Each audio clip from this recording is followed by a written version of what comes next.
let's find out when you can finally afford to leave the planet. 2026.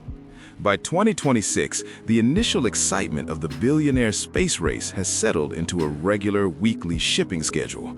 Companies like Virgin Galactic and Blue Origin finally introduced their Delta-class ships, vehicles designed to fly frequently without needing months of maintenance between trips.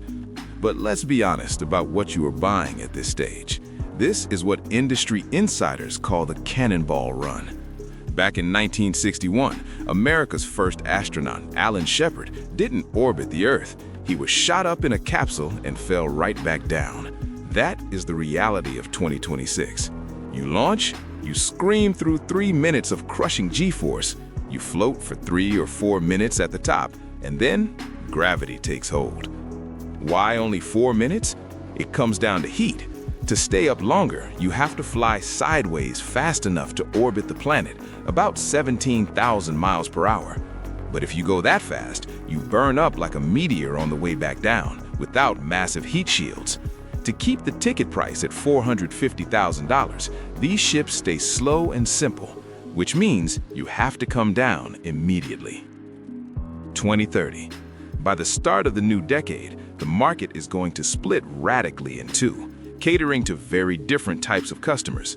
The thrill seekers will keep taking the rockets, but the risk-averse, people who want to sip a cocktail and look at the curvature of the Earth without being strapped into a high-G centrifuge, will choose the balloon.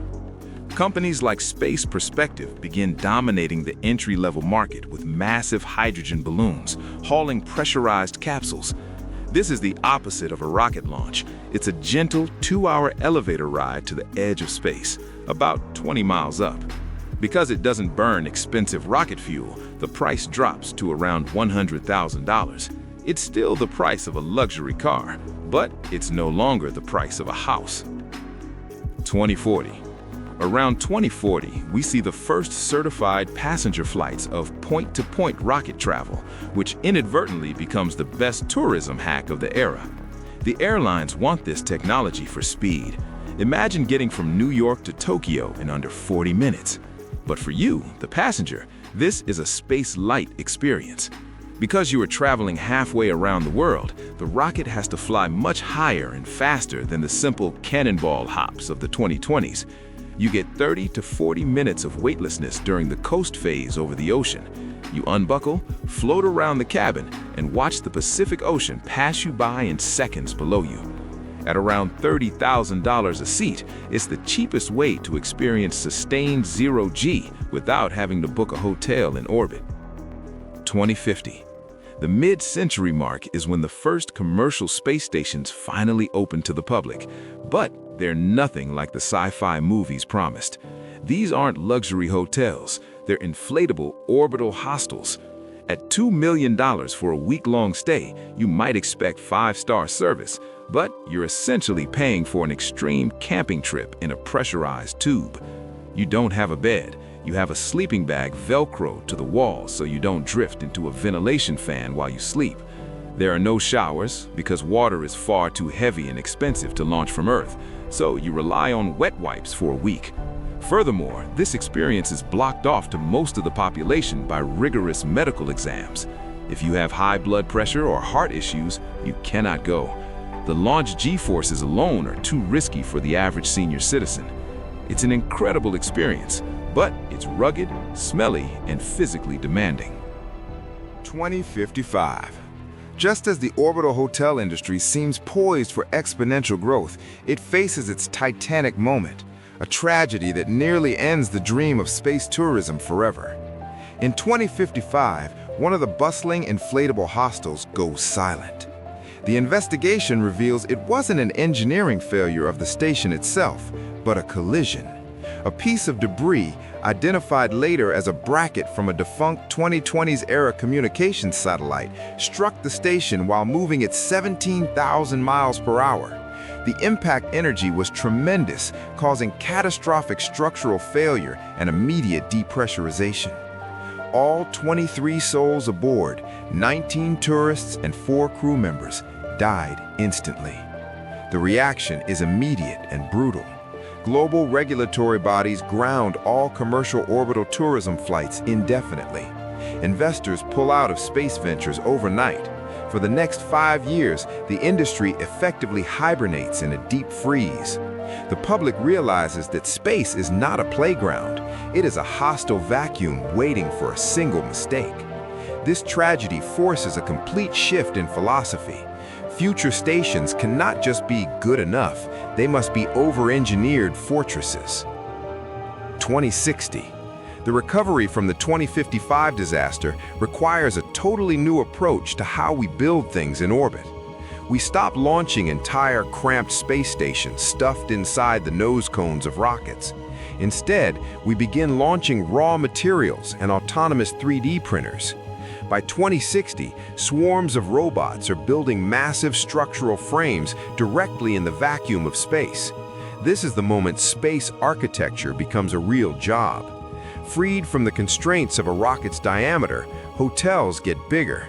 We finally move from cramped submarine-style tubes to massive, wide halls that could never have survived a launch from Earth. 2065.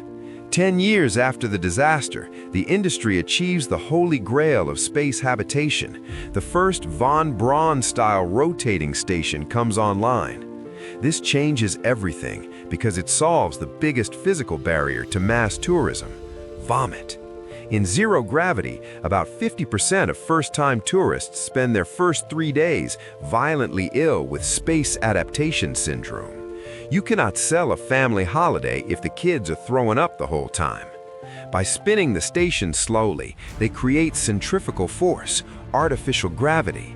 Suddenly, you can walk to a normal bathroom, sit down at a table to eat dinner, and sleep in a real bed. The price drops to $250,000 a week, and for the first time, grandma can visit orbit without needing the constitution of a fighter pilot.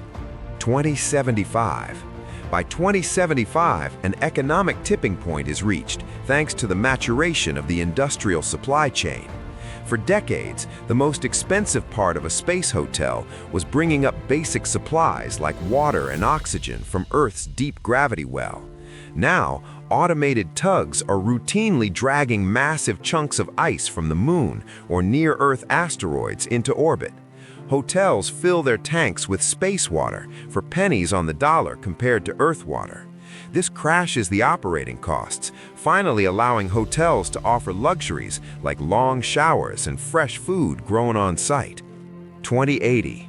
The moon finally opens for general tourism, but forget those artistic drawings of glass domes on the surface. The moon has no atmosphere to block solar radiation. Staying in a glass dome would fry you.